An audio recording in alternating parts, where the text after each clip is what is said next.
Unlocking success strategies for effective leadership. There is one thing that I can say as an executive coach, as an executive performance coach, as a psychotherapist, I can say that one of the worst things that happens in the workplace is ineffective leadership. And it's so common. And so if you have a leader, if you are a leader, or if you ever want to be a leader, you need to understand success strategies for you to be an effective leader, because ineffective leaders don't last long and don't have success. So if you would like these success shortcuts to be a very effective, meaning successful leader, then stick around. First, check and see if you're a subscriber here, and if you're not, it's easy to become one. Click the subscribe button and the bell so you learn when we drop videos like this to help you simplify your life and live with lower stress. I'll be right back. GILD Coaching. More success, less stress. Effective leadership is crucial for success in any organization. Leaders play a pivotal role in guiding their teams and steering their companies toward growth and prosperity. To unlock the secrets of effective leadership, we have to have a combination of vision, strategy, empathy, and resilience. So I'm going to go over 5 strategies here today that every corporate leader, every company leader, whether you're just brand new into management, you're middle management, or you're top of the heap, this will help you become more effective in today's competitive business environment. So first of all, vision and strategy. One of the primary responsibilities of a leader is to set a clear vision for the organization and then to develop strategies so that that vision can come into reality. So a compelling vision serves as a beacon, and that guides actions, and that also guides the decisions of the whole team. So effective leaders communicate well. They communicate the vision in a way that's inspirational and motivational for their employees. They make sure that everyone can connect with that vision.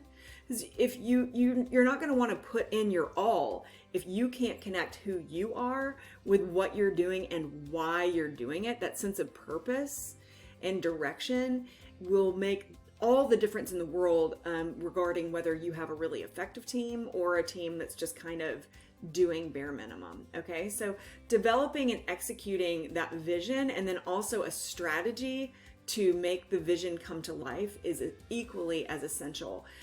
Far too often, I see companies that have a mission, a vision, and a purpose statement, and then they don't ever talk about them. It's just something that they went through. They have it in the handbook, blah, blah, blah, whatever, I got that, yeah, whatever. No, a strong vision coupled with a well-defined strategy to achieve that in long-term objectives is essential. It really helps your workforce to work with clarity, with conviction, and that's what you want as well as a leader. You want clarity and conviction. But that means that the team galvanizes its work and comes together as one entity to achieve that common goal, and that is a really powerful workforce. The second thing that you really need is to be able to empower your team. Leaders are always asking me, can you help me figure out how to motivate my team? And I don't really like to use the word motivate. Empower them. Leadership isn't about commanding from the top. Leadership is about empowering teams to perform at their best. So effective leaders really foster a culture of trust. They want their employees to collaborate. They want to inspire innovation. They want to create an environment where employees feel empowered to contribute not only their skills, but also their ideas. So by nurturing a supportive and inclusive work environment, they can harness the talent and creativity in their company to drive greater productivity and greater innovation. So motivating teams, okay, but inspiring teams, listen to those 2 words, motivating versus inspiring. Inspiring and empowering is much more powerful, okay? When you've got a team that's empowered to take action, to use their skills, to be innovative, not afraid to ask questions, those individuals gather together for a team that embraces challenges. They look at challenges as growth opportunities instead of debilitating roadblocks. They pursue excellence, and then they achieve more results than teams that just go and check all the boxes and aren't empowered to do more. The third thing that an effective leader really needs is great communication. Clear and effective communication is the heart of successful leadership. You've got to be able to articulate your vision, your strategy, and your expectations from the team. Make sure that everybody's aligned. If you are communicating clearly, alignment should be easy. What I mean by alignment is who I am is connecting in some way and is coming alongside the overall mission of the organization.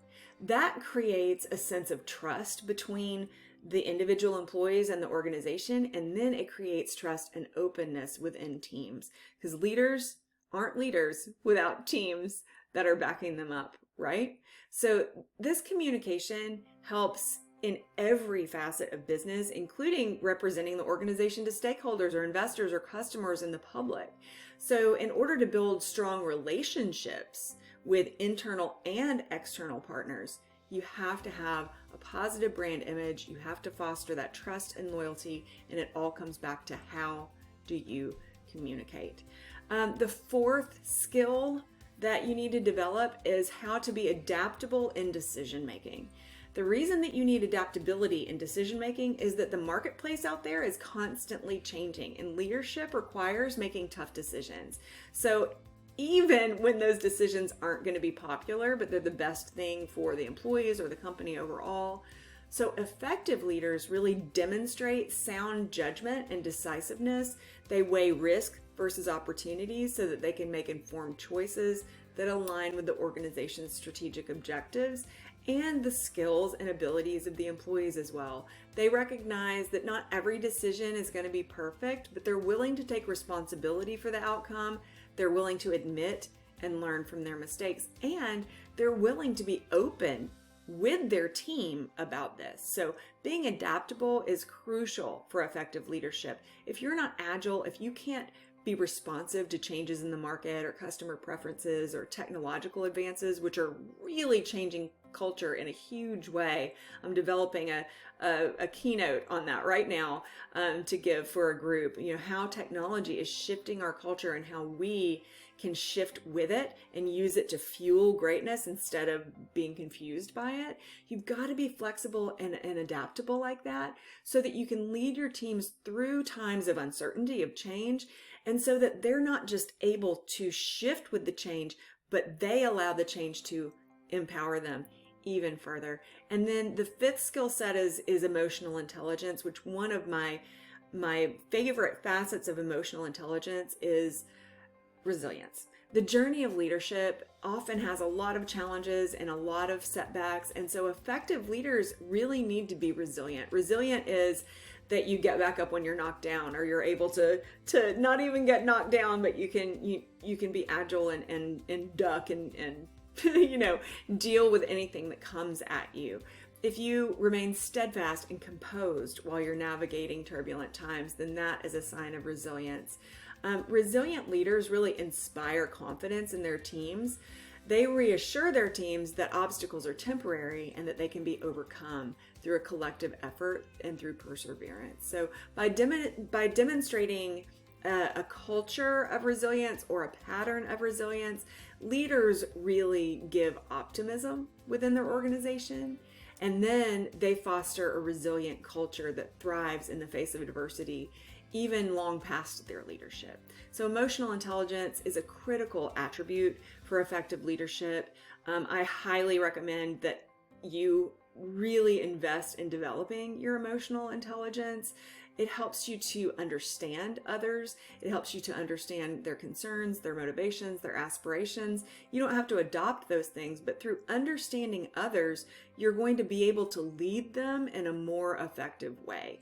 You're able to be more positive and have a more supportive work environment because you understand where other people are coming from, and you also understand what your needs are, and you're able to meet those needs. Those are 5 ways that you can grow into a more effective leader. If this helped you at all, give me a thumbs up, and don't forget to subscribe if you didn't already. And I'll see you the next time that we drop a video to help you live a lower stress, more effective life.